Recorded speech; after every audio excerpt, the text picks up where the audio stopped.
গতকাল রাতে আমি একটা আইটেম দেখছিলাম যে মুরগির মাংস রান্না করার পাকিস্তানি স্টাইলে রান্না করতেছিল। তো আমি আজকে ওইভাবে রান্না করার ট্রাই করব। প্রথমে মুরগির মাংসটাকে এই একটু মরিচ গুঁড়া আর লবণ দিয়ে মাখায় নিছি, তেল গরম করে নিছি, এখানে অল্প করে দিয়ে দিব আস্তে আস্তে, দেখি খুব সুন্দর। দেন বাকিগুলো দিয়ে দেবো।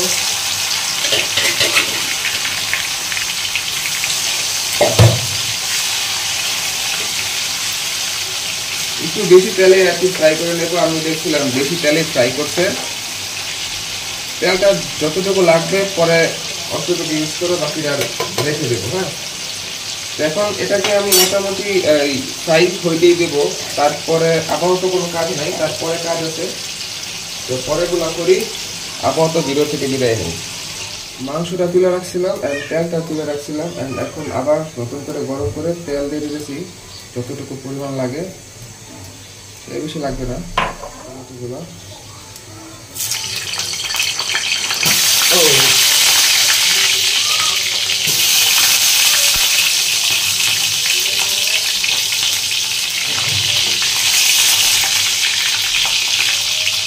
আদা কুচি আছে, আদা কুচি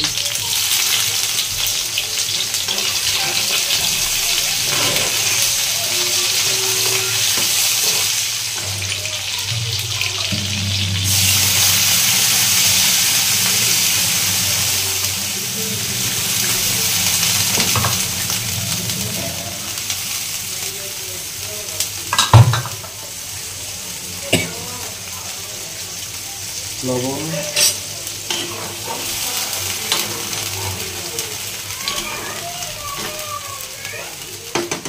পানি আর একটু লাগতে পারে, একটু পানি দিয়ে দিই এখানে, দেখা যাক কি হয়। টমেটোগুলো মানে কাইটা দেওয়া দরকার ছিল, তাহলে ভালোই তো মেবি।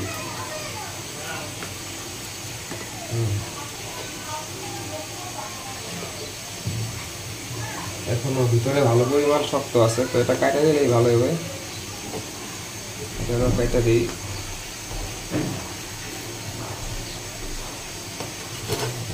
বহুত শক্ত, একটু পানি দিয়ে দিই এখানে।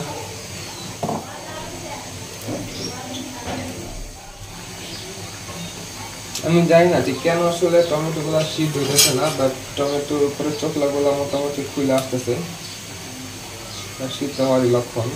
তো এটাকে পিল অফ করে ফেলবো।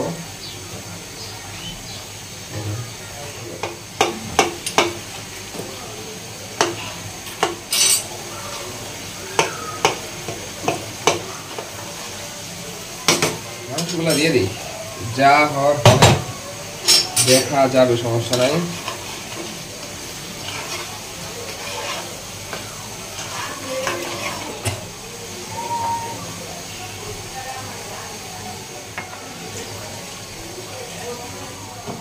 আর একটু পানি দিলাম, আর একটু তেল দিলাম। তেল দিচ্ছে লেগে যাতে দেখতে একটু সুন্দর লাগে, আর পানি দিচ্ছে লেগে একটু সিদ্ধ হওয়ার জন্য সময় পায় এতটুকু। এর পাশাপাশি মানে নামায় ফেলবো এখনই 5-7 মিনিটের মধ্যে। তো এখন একটু ব্ল্যাক পেপার দিয়ে দিব।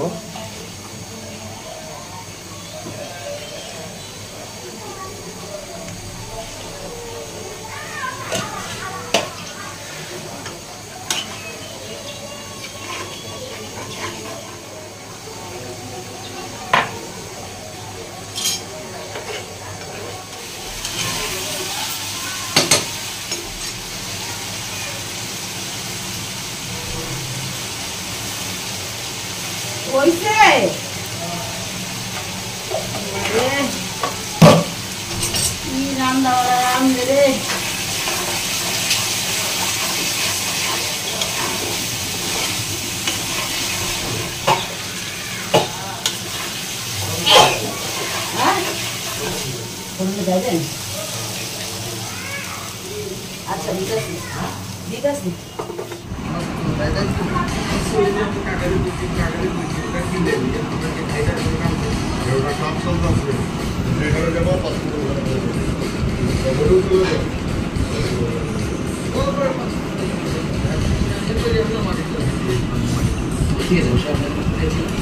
আমরা ছিলাম ওই যে আমি একটু গুছাই দিচ্ছি ও কাপড় চোপড় আদৌ আছে? আমি গুছাই হ্যাঁ? আমাদের আছে? এদিকে? হয় আদা আমি কাপড় চোপড় এরকম আদৌ, হ্যাঁ, কাপড় চোপড়। ধোয়া না ধোয়া?